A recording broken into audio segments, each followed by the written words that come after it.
paz de Jesus esteja em nossos corações. Obrigado.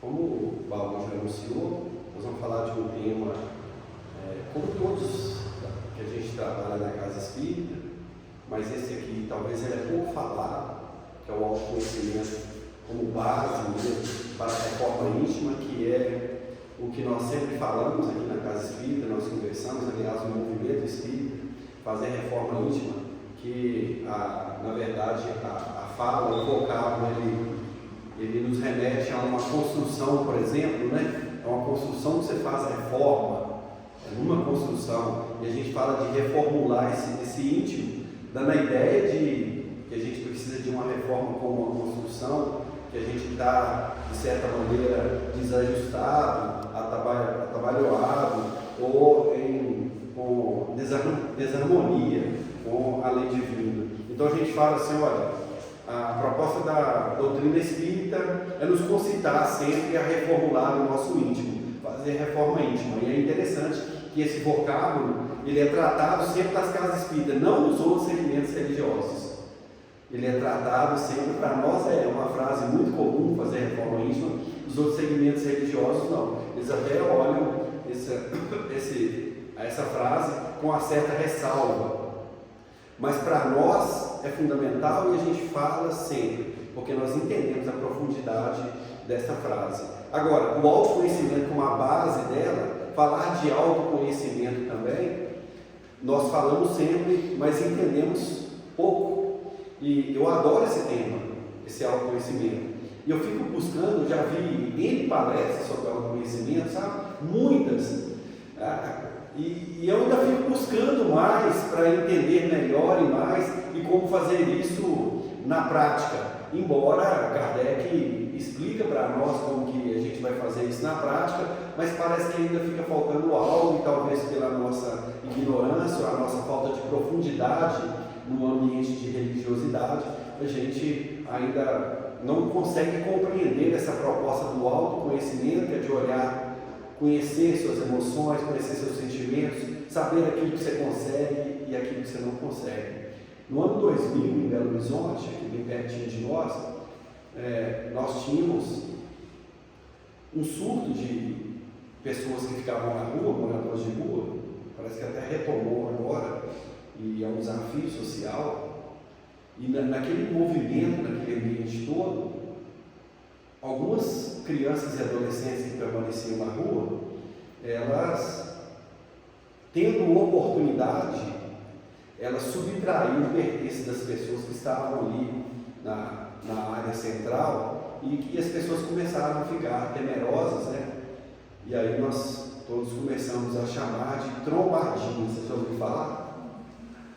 Por que trombadinha? Porque trombava e levava, né? Dava trombadinha e levava. E esse nome ganhou fama, cuidado com trombadinha e tal. História real. Duas senhoras de meia idade, passando próximo à rodoviária, conversavam e falavam, nossa, mas está tendo demais, nós temos que andar aqui no lugar que a gente tem mais segurança, porque está tendo trombadinha demais. Uma delas carregava uma bolsa e a outra carregava uma sombrinha. E a senhora carregava a bolsa e falou assim, não, eu não queria passar por essa experiência de jeito nenhum. Eu acho que se acontecer comigo, eu vou travar e vou ficar estagnado. Eu tenho certeza que eu não consigo sair do lugar. E a outra falou, não. E eu, aproveitando que eu estou com essa sombrinha aqui, se acontecer comigo, gente, eu tiver armado uma sombrinha dessa, mas eu vou atrás dele, mas eu dou-lhe tanta sombrinhada na cabeça e sai gritando, eu vou fazer um escândalo. Na hora que ela termina de falar, passa um adolescente desse de rua e cata a bolsa da dona. E aquela que disse que ia ficar parado, pegou a sombrinha da outra, tomou da mão dela e saiu atrás dele, pai, dando pancada e correndo. Atrás dele, batendo e gritando, pega, pega, pega. E aquela que disse que ia dar sombrinhada e fazer acontecer, paralisou. Chocou-se, paralisou. O fato é real e significa que nós não nos conhecemos. E que, de fato, nós precisamos de inúmeras situações no campo operacional da vida para podermos nos conhecer. A gente precisa. Nós não nos conhecemos. Aí você acha que dá conta de fazer alguma coisa que você não dá. E você acha que não dá conta de fazer outra que você dá conta. Por isso que o autoconhecimento é a base para a reforma íntima. Aí você vai ver o apóstolo Paulo. Quando ele fala isso, você fala, estou desanimado, Paulo. Como é que você fala um negócio desse na carta aos Coríntios? Está ali embaixo, está no slide. Ele fala, porque todo bem que eu quero fazer, eu não consigo, mas o mal acaba de fazer. Vocês são assim também? O Paulo fala, eu tenho vontade de fazer todo bem que eu quero fazer, eu não consigo, eu acabo fazendo mal, e conclui a frase. Eu vivo com o espinho na carne, dizia. Ou seja, muita coisa está me atraindo para um lado, e eu queria fazer todo o bem possível, mas eu não dou conta e acabo sendo atraído para fazer o mal. É o Paulo que fala em a carta, está lá, na primeira carta, né? Aos Romanos, está lá, gente. Então imagina só, se Paulo fala isso, ele está dando algumas pistas para nós, né? Ele próprio está falando, tem umas coisas dentro de mim que eu não conheço, e que de fato eu vou ter que viver algumas experiências. E é claro, na trajetória dele, narrada na obra Paulo e Estevão, nós vamos ver exatamente ele fazendo esse trabalho de autoconhecimento. Quando ele quer fazer alguma coisa, peraí, fazer isso não. O Cristo tem 1000 maneiras de dobrar o meu orgulho. Eu vou para o outro lado então. Eu vou aceitar, Pai. Eu não sou mendigo não, mas aceito esse dinheiro que o Senhor está me dando, porque fazia isso com mendigo. Mas eu vou aceitar, porque eu vou pisar em cima do meu orgulho. Eu estou olhando, eu não quero aceitar por orgulho. Então Paulo fazia isso. Paulo fazia. A base, porque se você achar que você é bom, você não vai procurar bondade. Se você achar que você é justo, você não vai procurar justiça. De fato, a gente fala muito de justiça, né, gente? A justiça para nós só é mais a vingança do que justiça mesmo, né? Não é? Os filósofos antigos, pré-socráticos, ensinam que quando você fala muito de alguma coisa, é porque você tem falta dela. Quem está com fome, fala muito de comida. Geralmente é assim. E quem é injusto, fala muito de justiça. Então, você precisa conhecer o que você é e o que você não é. O processo de reforma íntima, de reformular o seu íntimo, de entrar em sintonia com a consciência cósmica, entrar em sintonia com o seu eu enquanto ser humano, é justamente o autoconhecimento. É interessante porque nós temos essa dogma, hoje não é Miguel, estou de olho no você aqui, fica atento aí, tá? Deixa o Miguel não vir não, viu, Paulo? Fiscaliza ele para mim. O Cláudio é o maior dominó que tem, você vai bater o Cláudio está cedo. Mas essa obra é uma obra muito linda, né? E também filme, produções hollywoodianas, né? Que é Alice no País das Maravilhas. E tem um diálogo lá de Alice com o gato, que é um diálogo muito filosófico, que ela fala, eu estou perdida, me fala para onde que eu vou e tal, qualquer rua, e um diálogo que ela fala, para onde que você quer ir? E ela fala, não sei para onde eu quero ir. E ele vai responder, se você não sabe onde você quer ir, qualquer lugar, certo. Se você não sabe para onde você quer ir, qualquer lugar, certo. Você chega lá, Miguel recebe uma visita lá na casa dele, e aí o sujeito liga lá da Lagoa Paulina e fala, ô Miguel, eu estou perdido aqui, estou querendo chegar na sua casa. O que Miguel vai perguntar para ele? Onde você está? Se ele não souber onde ele está, ele não chega em lugar nenhum, gente. Não tem jeito. Você precisa saber onde você está, por isso que o processo é autoconhecimento. Se você não olhar e falar, opa, isso aqui eu dou, isso aqui eu não dou conta, isso aqui, aí a vida experimenta, você dá a resposta, não, isso aqui eu fico com raiva demais, isso aqui eu não fico com raiva, não, isso aqui me afeta, isso aqui eu tenho que mudar em mim. O processo para melhora nossa é esse. Você tem que saber aonde que você está, porque se você não souber, não tem jeito. E aí sabe o que acontece conosco? Nós estamos ao sabor dos ventos. Ao sabor dos ventos. Aí a rede social fala assim, ovo é o pior alimento da face da terra. Todo mundo para comer ovo. Amanhã, ovo é o melhor alimento da face da terra. Todo mundo come ovo. Não é engraçado isso? Com roupa a mesma coisa, com carro a mesma coisa, com tudo a mesma coisa. Está usando isso agora. Agora, está usando como assim? Você não raciocina em torno disso, não? Aí nós estamos ao sabor dos ventos, sem usar a nossa inteligência, sem pensar. Poucas pessoas estão pensando, a gente não pensa. Nós copiamos o pensamento dos outros. Ora, meu Deus, se você não sabe aonde que você está, ainda mais aonde que você quer chegar. Isso, a gente tem que ter uma proposta de vida muito bem definida para nós. Precisa dessa proposta de vida muito bem definida. Qual que é o propósito da sua vida? Qual que é o seu ideal enquanto filho de Deus, enquanto ser humano? Aonde você quer caminhar? O que você deseja para essa reencarnação? Você já pensou nisso? Você já jogou a toalha? Não conto mais não, já estou velho. Já passei por tanta coisa. Como é que você está? Eu estou descendo o morro. Você já ouviu falar isso? Agora já estou descendo o morro. Você faz a comparação. Vamos supor que eu passo 100 anos aqui reencarnado. Então 50 eu subo, 50 eu desço, né? Mas se eu te falar que você é espírito imortal, se eu te falar que você não vai descer só se você quiser, que descer, na verdade, você desce na consciência. Se eu te falar que você vai estar subindo o tempo inteiro se você quiser, que o que movimenta isso é a sua vontade, é seu ideal de vida, e que você não está descendo de jeito nenhum, aí você está descendo e está naquela, não dou conta mais não, agora acabou, agora é só na madonna, agora não, e por aí vai. Mas é engraçado, esses espíritos que estão na frente, como Divaldo Pereira Franco, eles nunca falaram que estão descendo, e um velhinho de quase 100 anos de idade está sentado e fazendo palestra, senhoras, senhores, queridos irmãos de ideal espírita, e canta o evangelho com quase 100 anos de idade. Olha, mas ele podia estar descendo o morro, mas não está. O que ele tem de diferente? Ele tem propósito, ele tem ideal, ele sabe onde ele está, ele sabe onde ele quer chegar, ele sabe disso. E não é saber de consciência, não, é de vivência. Isso está incorporado ao ser dele. Por isso que, se você não souber de fato onde que você está, você também não vai saber onde você está. E como você vai saber onde você está? Olhando para você mesmo. Deixa de olhar o outro e seguir o outro. Olha para você mesmo, para as suas emoções, olha para a sua intimidade, investe em você. E não é processo de egoísmo, não. Não é amar ao próximo como a si mesmo. Amar ao próximo como a si mesmo. Amor a si mesmo é se realizar dentro da proposta do divino, se realizar aqui, que é o que Jesus ensina. Isso é amor a nós mesmos. Fora isso, não é amor a nós mesmos. E como que a gente vai amar o próximo se não faz com a gente o que deveria ser feito? E é claro, na 919 de Livro dos Espíritos, essa pergunta é muito falada, né? É o espírito Aurélio Augusto, que é um dos organizadores, codificador, Agostinho de Hipona, né? Foi bispo da Igreja Católica.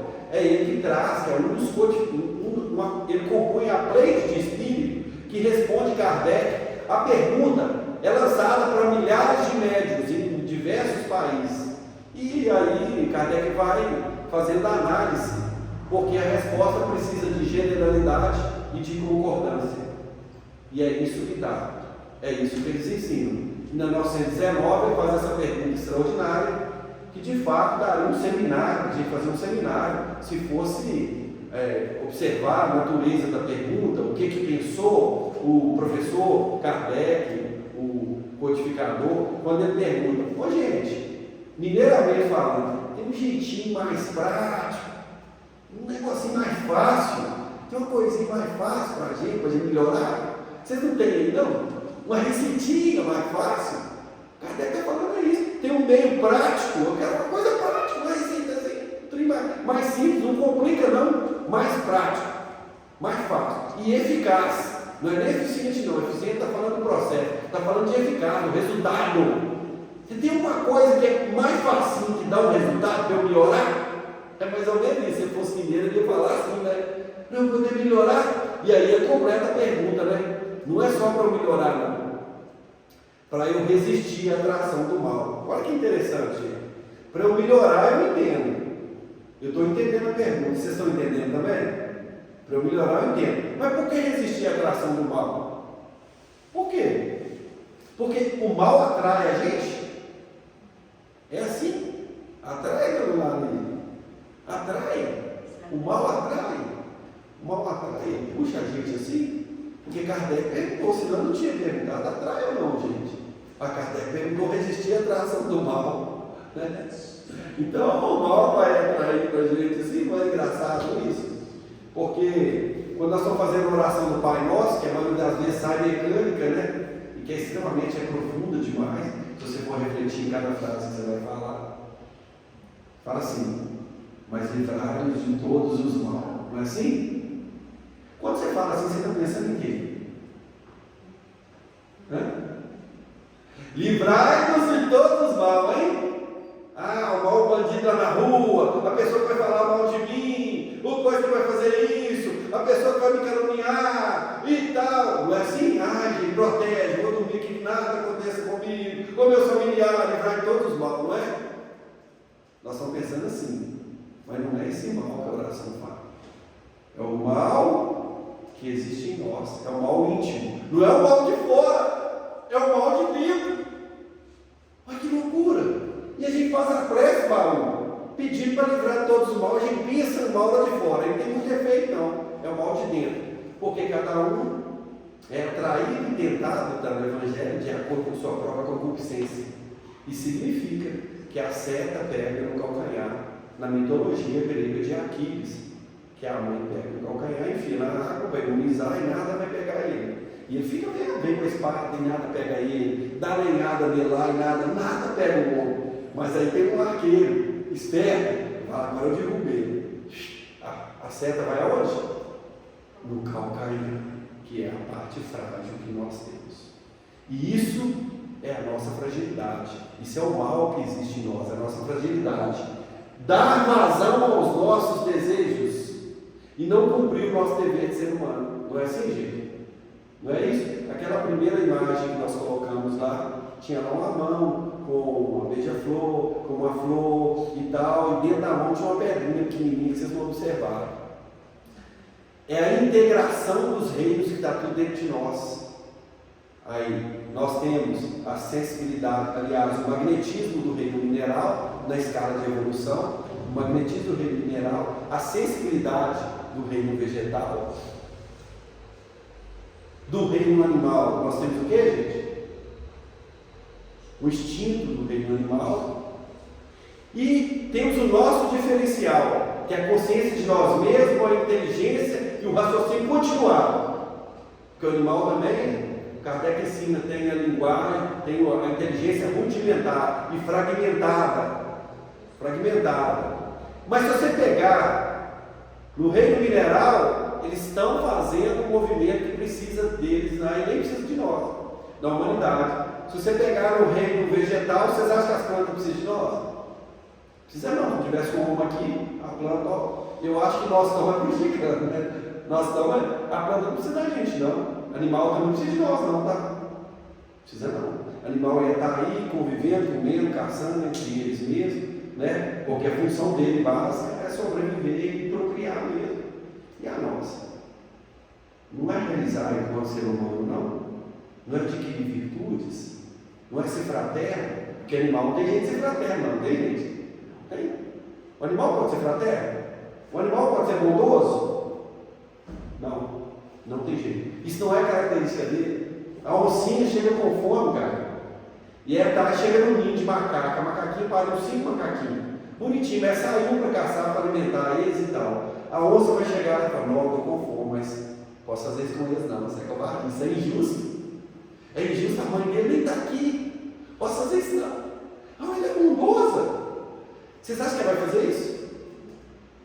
Porque ela age por instinto de que ser bondoso, ser justo, ser fraterno é movimento de gente, de ser humano. E se você não entra nesse movimento, você, nesse reino, é um que não está cumprindo aquilo que te cabe. E aí nós estamos falando dessa identidade. Perceberam, gente? Perceberam? Por isso que você tem o arrastamento do mal. É porque você está desassociado dos princípios divinos, da lei divina. Isso é desassociação. Você está em desequilíbrio, aí você tem o arrastamento do mal, que na verdade é fragilidade, questão 135 do livro Consolador. É fragilidade, você é frágil. Está lá no livro Boa Nova também, Jesus fala com Pedro, a criatura na terra é muito mais frágil do que perversa. É fragilidade que está na parábola do filho pródigo, afastou do pai, pediu herança e sumiu, se afastou da essência da vida, você entrou em processo de desequilíbrio. Por Por isso que ele fala arrastamento mal. E a resposta vem naturalmente. Ele vai falar, um sábio da humanidade já disse isso. Um sábio da humanidade. Esse sábio da humanidade, na verdade, e Agostinho está respondendo, Aurélio e Augusto. E aí, gente, o que ele faz? Ele discorre todo como que ele fez a última reencarnação para ele poder, como que ele fez para produzir o autoconhecimento dele, para ele se conhecer. Agostinho vai informar, mas ele fala assim, um sábio da humanidade já disse, homem, conheça a ti mesmo. Homem, raça, né, espécie, e não gênero, né? Conheça a si mesmo. O processo é autoconhecimento. E estava lá no templo de Delfos.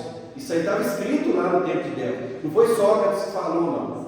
O processo estava escrito lá nesse portal aí, que está lá em grego, né? Nossa, eu não sei nem ler aqui não, né? Miguel deve saber, mas eu não sei ler aqui que está em cima. Professor de matemática tem que saber essas coisas. Miguel já tem formando. E aí está lá escrito, conhecimento de si mesmo, conhece-te a ti mesmo. O Sócrates, o que ele faz? Ele entra no templo de Delfos. Quando ele entra, tinha um movimento lá, as pessoas iam consultar. Tinha as pitonisas lá dentro do templo de Delfos, que eram mulheres, médiuns. A história conta que tinha uma fissura na terra de onde subia um gás, uma fumaça. Essas pitonisas entravam em transe e davam informação para todo mundo. Então todo mundo ia no templo de Delfos para poder consultar. As pessoas iam lá para poder consultar. E o Sócrates entra para ver. E quando ele vai entrando, uma das pitonisas fala: eis aqui o homem mais sábio que pisa na terra. A pitonisa fala isso com ele. Fosse comigo, hein, Barão? Nossa, eu estou bem na vida. Oh, nossa, o homem mais sábio. Sabe o que Sócrates faz? Ele fica indignado com isso. Sai de lá e começa a fazer investigações. Ele começa a perguntar. A história narra de 3 profissionais, que é um construtor, um estrategista militar e um artista, que eram essas profissões comuns na época. Ele vai perguntar, ele conversa com um, com o outro, ele vai no artista, ele pergunta aqui, mas de fato você sabe muito, você entende de arte, mesmo ele fala, eu não só entendo de arte, eu entendo de construção e entendo de estrategista militar, de coisas militares também. Aí ele vai no militar e pergunta, mas você conversa com ele e tal, você entende bem de estratégia militar? E ele fala, eu não só entendo de estratégia militar, eu entendo de arte e entendo de construção. E aí ele vai no artista, ou melhor, no construtor, né? O artista eu já falei. Ele vai no construtor e o construtor, mas o senhor sabe, então o senhor aprofundou, o senhor sabe muito de construção? Não, além de entender de construção, eu entendo de arte e entendo de estratégia militar.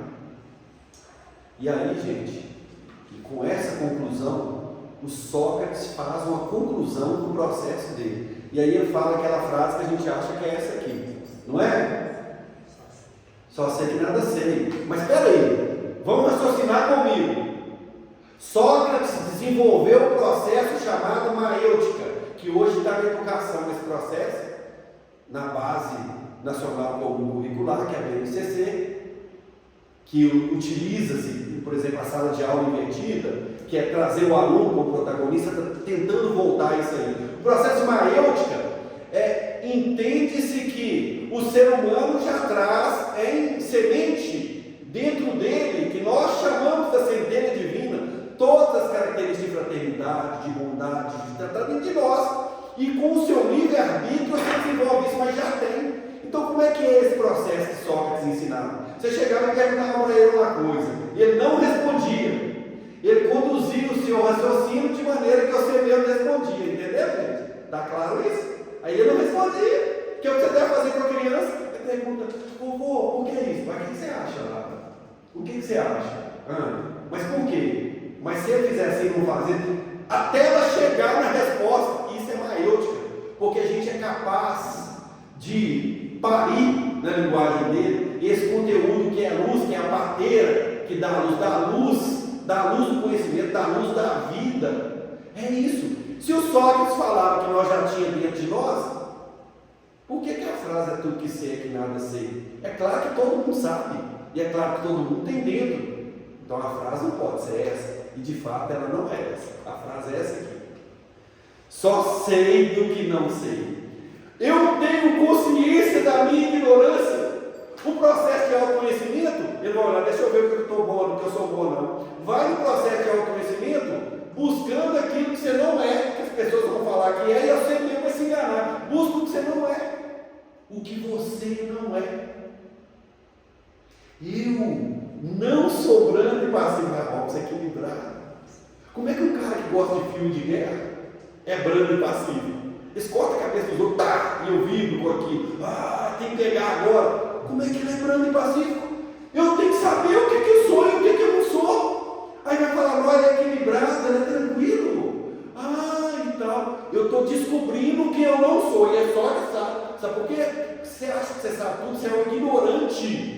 E isso aí é terrível. Isso é terrível. Você tem que tomar consciência da sua ignorância. E só que fala, eu sou sábio de conta, não sou oceano de sabedoria. Então, eu só sei do que eu não sei, ou seja, eu sei que eu sou ignorante, porque o universo é cheio de conhecimento. Então, a proposta dele do autoconhecimento é você identificar o que você não é, que é diferente de Agostinho. Agostinho vai mostrar de outra forma, mas só que fala, identifique o que você não é, é proposta. Aí, porque senão, gente, você vai achar que você é bom. Eu perguntei isso no centro, eu vim agora da outra fala com essas mesmas reflexões. E aí, a senhora é bondosa, dona? Eu sou. A senhora é justa? Eu sou justa. A senhora é leal? Eu sou leal. Isso é o processo. Não é. Nós temos isso dentro de nós e estamos nessa caminhada. Se você achar que você é, para que você vai buscar? Você já é. O que só te ensina? Toma consciência da sua ignorância. E aí eu penso, não, sou equilibrado, mas todo mundo fala que Robson é equilibrado. Todo mundo fala, não, ele é tranquilo, ele é um apaziguador, ele é tranquilo. Eu acho que eu sou equilibrado, eu vou buscar equilíbrio. Eu que sei que a pessoa me faz raiva e o sangue escorre no meu olho. Eu estou doido para dar um socão na pessoa. Eu que sei, mas aí eu sou bonzinho. Não, gente, olha o que o Sócrates ensina. É isso. Você vai numa direção para fazer alguma coisa, é porque você está buscando se identificar com o humano que você deve ser, que o Chico fala. Nós precisamos ser humano. Eu moro no condomínio, tem 172 condomínios. E eu já sou síndico lá há um bom tempo. E o pessoal fala assim, você é louco, cara, pelo amor de Deus. Eles te ligam sábado, domingo, feriado, te enche o saco. Você não ganha nada, nem desconto na taxa que você paga, nem nada. Eles enchem o saco, falta água, tinha coisa. Fala mal de você, eu nunca vi ninguém te agradecendo e tal. Ou das duas, ou você é doido, ou você é bom demais. Nenhuma, nem outra.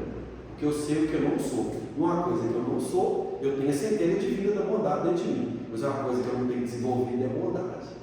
Eu não tenho. Mas por que eu faço isso então?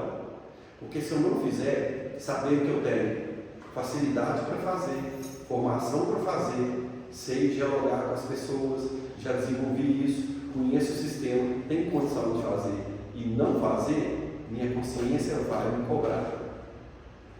Então, eu não estou fazendo por bondade, eu estou fazendo porque minha consciência vai me cobrar, porque isso é característica de ser humano. Eu estou em busca da minha identidade. Um dia eu vou fazer isso e falar, não, isso não tem peso para mim não, mas hoje ela ainda tem peso para mim, e eu continuo fazendo, porque senão minha consciência vai me cobrar, que eu poderia ter feito e não fiz, vocês perceberam? Mas não é porque eu sou bondoso, não é. Então Sócrates ensina, toma consciência da sua ignorância, meu filho, porque senão você vai pisar na bola uma atrás da outra, como foi Pedro, que achava que era bravo, arrancou uma espada e cortou a orelha de mal. Na hora que Jesus foi ser preso, ele achava que ele era o tal que ia resolver. É como um eu idealizado, e não é um eu real. Você idealiza uma coisa que você não é, criatura. E é como se você furasse um balão que está cheio de água. E o Pedro achava que ele era o tal. E aí quando Jesus fala assim, Pedro, junto com os outros lá, está chegando a hora de eu ir. Para onde eu vou, vocês não podem ir. Por enquanto, dá não. Lá vocês não podem ir não. E Pedro chora, você me roubado no peito. Eu posso ir sim, senhor vai, por acaso eu sou homem. Ele fala assim. A frase é essa. Procura lá na escritura. Sabe o que Jesus fala com ele? Pedro, vai aprender ainda hoje que a criatura na terra é muito mais frágil do que perversa. Fragilidade é o braço que nos marca, mas você tem que tomar consciência disso. Toma consciência de ignorância. E aí ele completa. Antes mesmo que o galo cante, tu me negarás 3 vezes. E todo mundo sabe que negou. E aí Pedro faz o trabalho inverso. Agora ele é o eu real. Porque quando o pessoal está brigando lá na casa do caminho, briga, viu, gente? Todo lugar briga, aqui briga, todo lugar briga, igreja, católica, crente, todo lugar briga. Porque nós temos que seguir o Cristo e não os cristãos. Você está na casa do caminho porque Miguel não me cumprimentou. Porque a Liana é chata demais, só ela quer fazer. Você vai ficar no caminho. Só tem espírito perfectivo, imperfeito, cheio de dificuldade. Sabe? É tudo assim. A meta nossa é seguir o Cristo, não é o cristão. E quando o pessoal estava brigando na casa do caminho, o Pedro que chegava a contar, nós só sabemos disso, que ele contou. Ele que chegava e falava, gente, você tem sua razão também. Não brigue, nós somos cheios de dificuldade. Eu mesmo neguei o Cristo 3 vezes. Ele se confessava. Olha o processo terapêutico. Ele próprio olhando para dentro dele, olha o autoconhecimento. Agora ele sabe que ele não é um bravo, que ele não corta a orelha de ninguém. Jesus ele fala, embainha sua espada, porque quem com a espada fere, pela espada perecerá. Ele não é o bravo agora com a mão boa, não. Ele sabe disso. Agora ele está no processo de autoconhecimento. E agora sim, em cima dessa força, eu construirei a minha igreja. E foi assim que Jesus falou. Aí Pedro virou pedra. E ao ser crucificado, falou, não faça comigo não. Pelo amor de Deus, não me crucifica não tem amor. Se vocês forem crucificar, então me crucifica de cabeça para baixo. Porque eu não tenho aonde morrer como um mestre, não. E é crucificado de cabeça para baixo. Aí é o homem real. Olha o tamanho desse homem. Porque, olhou para dentro dele. Se nós não fizermos isso, nós vamos sair do lugar aqui. Vamos frequentar a casa do caminho 20, 30, 40 anos. Não tem melhora nenhuma. Nada de reforma íntima. Não terá isso. Não vai ter. Não tem. É isso que a gente precisa fazer. Está muito claro para nós. E é claro, gente, esse processo é o desenvolvimento da humildade, né? Porque se você achar que você já sabe tudo, ora, o contrário da humildade é o quê, gente? O orgulho, que é a exaltação da nossa personalidade. É aquele que é melhor que todo mundo, é aquele que sabe, é aquele que já tem. É o copo cheio. Copo cheio não cabe mais água, não. Não cabe. Esvazia. Ele teve que esvaziar. Esvaziou para poder encher de novo. Não tem jeito. É justamente isso mesmo. E aí, pessoal, falando muito rapidamente, porque o tempo está ali galopando, eu trouxe aqui o mito da caverna de Platão. Na verdade, Sócrates e Platão, eles estão na base da doutrina espírita, são chamados precursores da doutrina. No Evangelho, toda a introdução é falando da doutrina socrática, narrada por Platão. Toda. Ele veio na frente para fazer caminho, 540 anos antes de Cristo. Ele veio na frente para trazer esse conteúdo para nós, então, por isso que a gente fala muito dele. E essa narrativa aqui, que é chamada alegoria ou mito, e aí é uma coisa, isso aqui a gente faz, é seminário disso aqui, né, da caverna, ele expressa muito o nosso movimento hoje, porque a gente não produz autoconhecimento e, portanto, não faz reforma íntima e vive na ilusão. Nós temos ali umas figuras interessantes, né? Olha, legal, apareceu. Então, se você olhar aqui, tem o pessoal acorrentado aqui. Eles não podem olhar nem para trás, nem para frente. Então, eles olham essas imagens passando, que outros estão passando aqui para essas imagens. E esse pessoal aqui acha que isso aqui é real. Eles sabem tudo dessa imagem aqui. Eles acham que isso aqui é real. É a única coisa que eles conhecem. E eles estão passando aqui com a sombra que o fogo projeta lá. E esses aqui vão vivendo a ilusão de estar na realidade. Quem está fazendo reforma íntima rompeu as correntes materiais, ilusão, uma atrás da outra, rompe voluntariamente, rompe as correntes aqui e começa a sair da caverna, da escuridão. Vai romper a corrente e começar a sair da escuridão. Aqui, é o pessoal que está fazendo reforma íntima. Essa turma aqui reveza, tá? Esse aqui cansa da imagem, eles vão e trocam as imagens. Não é assim? Lembra do ovo? O ovo não presta, agora o ovo é bom. Essa roupa eu não estou usando, essa é o da moda. Você vai, essa roupa do vento, vivendo ilusão. Você acha que eu ia ser feliz demais se eu comprasse aquele carro? Não, hoje eu vi, meu Deus do céu, ia ser bom demais se eu tivesse dinheiro, se eu gastasse um carro, se eu fosse no mercado, se eu fizesse isso, se eu fizesse aquilo. E você vai e acha que é ilusão pura, que isso não é essência, não é essencial, é ilusão pura. A gente vive dentro dessa caverna. E você só sai aqui E o grande sol, a luz do sol, é a representação do bem, é a conexão com o Criador. E a maioria de nós estamos nesse processo de ilusão, achando que você é o que você não é, achando que você faz o que você não faz, e aí vivendo uma encarnação atrás da outra, esse movimento sansara, indiano, da roda de sansara, você vai errando sempre no mesmo lugar, da mesma forma, é um movimento de ilusão, porque você não admite olhar para dentro de você mesmo, as suas emoções, por que você está sentindo raiva, por que a sua atitude foi aquela, por que seu sentimento é aquele, você não olha para dentro de você, você não olha nessa direção. Torna-te quem tu és sabendo, né? Que é o Nietzsche que coloca isso aí. Sabendo, toma consciência. Adianta você estar com fome, dentro do mercado onde tem muita comida, você com dinheiro no bolso, mas você não sabe que está com dinheiro no bolso. Torna quem tu é. O processo de evolução é consciente. Não é assim, eu não vou fazer isso, eu estou em tal lugar, não pode fazer isso, é pecado. Tem nada a ver isso não, gente.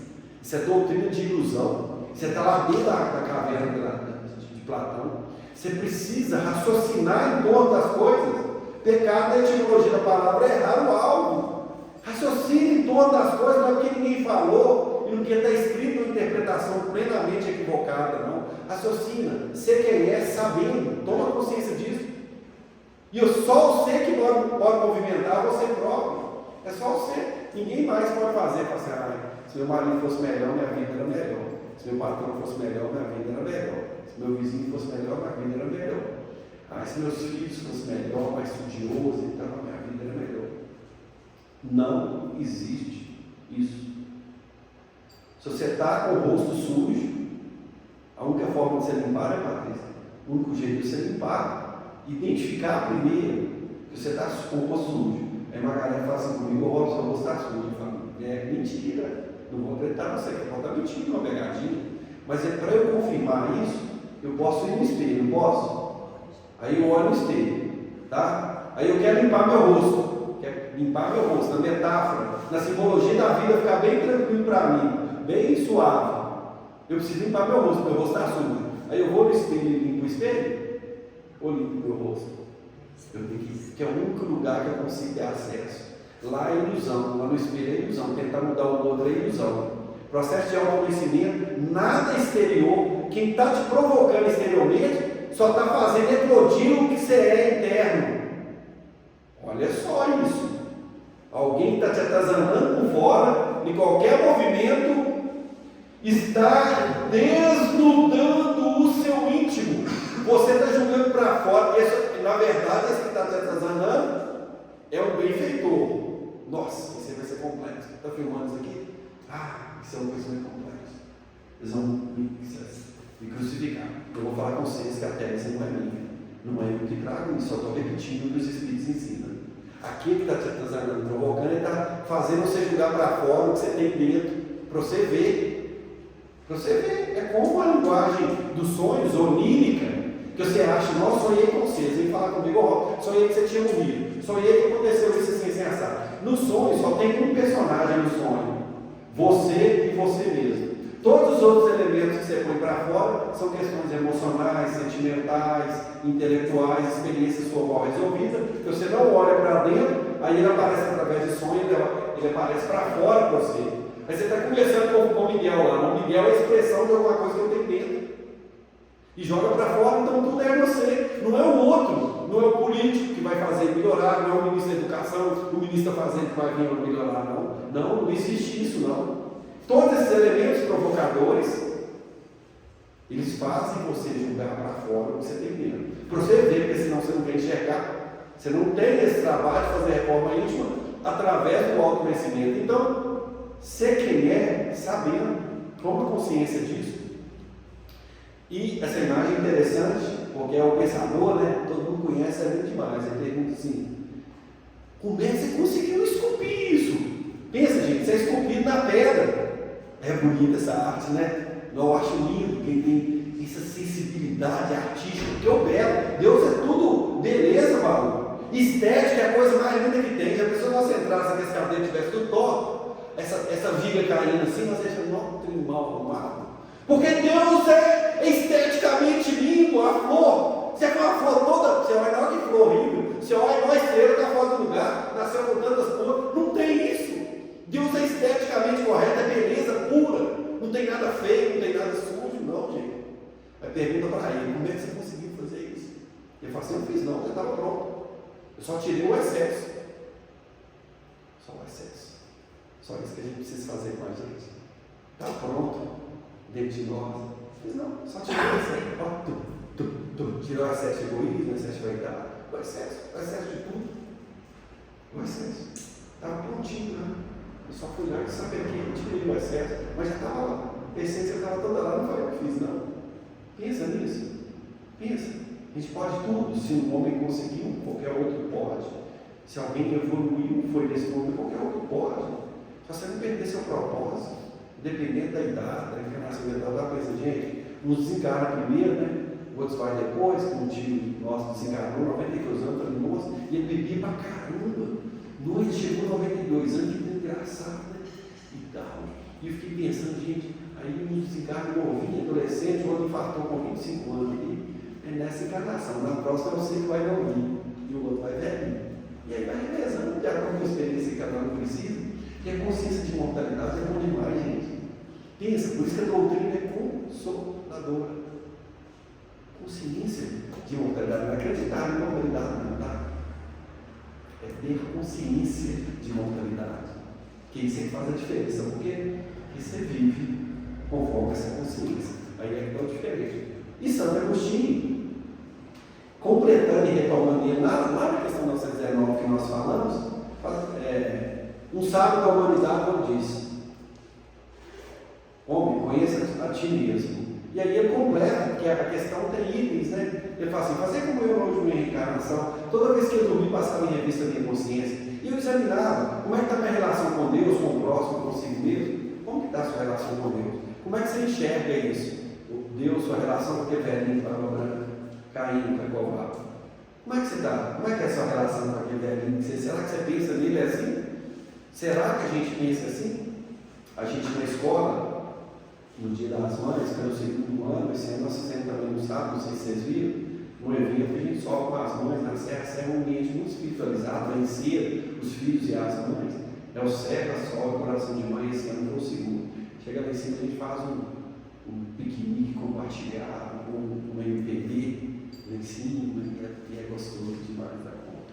E a gente tem uma pauta, a gente tem um momento que nós homenageamos as mães desencarnadas, a gente chorou toda a né? O ano passado, nós soltamos balões biodegradáveis. Tem que ser do IMET, falando que o balão cai e que ele desaparece lá, que ele vai prejudicar a natureza. Se isso está errado, eu não posso falar, porque eu sou ignorante nesse ponto. Mas a intenção foi ótima, foi fortalecer os laços familiares, porque às vezes uma poesiazinha, um negocinho e tal, é bonitinho, mas você tem um tempo, você passar, e ano passado foi 350 pessoas, esse ano foi 1.200, porque não foi só as mães, foi a família toda. Mas as mães, e aí soltamos esse balão, foi um sucesso, todo mundo e tal. Aí entrou na nossa rede social lá, uma entidade ambientalista. E a entidade começou a falar: é muito bonito, então para homenagear a mãe, vocês detonam a natureza soltando balão. E aquele negócio criou um mal-estar. Aí eu olhei e falei: não, responde para nós, responde o balão. Aí depois de ter falado um monte de impropério, aí nós falamos que o balão era biodegradável, nós preocupamos com isso, nós somos educação, nós somos educadores. Aí, não, então tudo bem e tal. Mas ninguém tem certeza que o balão é biodegradável, mas já tinha detonado. E eu fiquei pensando, o ser humano faz parte do meio ambiente ou não? Faz. Então você está preocupado com a possibilidade do balão biodegradável matar uma formiga lá, mas não estou preocupado com o ser humano, que você vai e detona ele em rede social, que você fala da honra dele de uma instituição, você não está preocupado com isso. Que tipo de ambientalista é esse? Que tipo de ambientalista que não conhece essa relação do cosmos com Deus, que nós integramos tudo isso, que não adianta você olhar um e não olhar outro. Você olha o animal vegetal e não olha o ser humano. Você vai lá e detona ele sem perguntar: como é que vocês fizeram aí? Eu olho, faz isso, da próxima vez dá problema. Não, nós compramos balão. Mas perceberam que você não consegue ver um todo? Aí você quer proteger um lado, mas você bate no ser humano do outro. Você calunia na rede social, você faz, acontece. Porque essa é a relação nossa com Deus. Ela é extremista. Ela é só uma parte. Não tem jeito de amar só uma parte da árvore, não. Você tem que amar ela toda. Não dá. Você tem que sentir parte do todo, já caminhando uma relação com o próximo também. Por que Paulo, quando cai do camelo, ou cavalo, o que você quiser, não interessa não, mas ele cai do camelo, e aí vem aquela luz que é Jesus, aquele sol que cega ele, o que ele fala? Senhor, que queres que eu faça? Paulo já queria pôr a mão na obra, Paulo. Quero trabalhar doido. Eu vi Jesus, sei que eu estou errado, que queres que eu faça? E Jesus falou para ele fazer alguma coisa. Falou assim: entra na cidade. Entrar na cidade. Depois aconteceu um tanto de coisa. O cara que foi matar o Ananias e tal, entra na cidade. Não é hora de você fazer nada, não. Entra na cidade, porque a cidade é o campo das relações. Você só cresce relacionando com o outro. Por mais que você quer trabalhar com máquina, que mexer com gente é muito difícil, você já vai falar: não, tem que trabalhar com máquina, tem que mexer com gente. Você só vai crescer no campo das relações. Isso é lei, terceira parte do livro dos Espíritos, lei de sociedade. Você só cresce em contato com o outro. Tem uma parábola de Jesus que explica muito bem isso. Chama parábola do juízo final, que quase todos nós conhecemos. Ele fala: quando foi que tive com fome, com sede, me deste de comer, que eu não vou contar ela aqui, que me dá tempo. Mas é isso, a reflexão do campo das relações. Se você não consegue relacionar com o outro, está bem difícil. E não queira que o outro seja bondoso, não. Vai aparecer todo tipo de gente para você relacionar. Difícil, o funcionário que vai fazer o que você quer, você vai mandar ele embora, porque não tem outro para contratar. Você não pode, você vai ficar com ele. Porque a vida exige que você passe um ano com ele, ou 2 ou 3. E assim, e é as relações, é o casamento. Você casa 1, 2, 3, na 4ª vez, aí você cai a consciência. Não, o primeiro casamento é o melhor de todos. E quando mais você vai largando, vai ficando com problema, é claro, com exceções, não estou generalizando, porque é no campo das relações que a gente cresce. É no campo das relações. Fala isso não, viu, Patrícia? A primeira é melhor, não dá problema. É no campo das relações que a gente cresce. Mas você tem que analisar isso. As pessoas gostam de estar comigo. Se eu não tivesse encarnado aqui com elas, eu faria algum tipo de falta. Se eu sair do meu ambiente de trabalho, alguém sente falta de mim? Ou é um alívio? Não me responda. Que é um movimento de relação consigo mesmo também. É como você se vê, como você sente Deus, como você se sente filho. Você é indulgente com o seu erro? Ou tudo você acha que você é vítima? É um sentimento de autocomiseração ao redor de si mesmo? Nas situações que a vida te coloca, você fala: por que eu de novo? Está acontecendo comigo de novo? Ah não, pelo amor de Deus, o Senhor dá uma trégua. Você fala assim: o que eu preciso aprender com essa experiência, Senhor? Ela está dura e dolorosa. É essa a relação que você tem com você mesmo? Vai em frente ao espelho e pergunta: Senhor, está duro, mas o que é para eu aprender? Pergunta para você mesmo em frente ao espelho. É terapêutico. Sua consciência vai te responder. Eu garanto para você, sua consciência vai te responder o que você precisa aprender com aquela experiência. Como é que está a sua relação? Santo Agostinho fala, ele fala: examine sua relação com Deus, com o próximo e consigo mesmo, porque Jesus vai dizer: eu vim para que tenham vida, né? É a conexão de vida. Vida, gente. O contrário de vida não é morte, só se for na biologia. Para a filosofia, né, para os estudos espirituais, o contrário de vida não é morte. É o que, gente?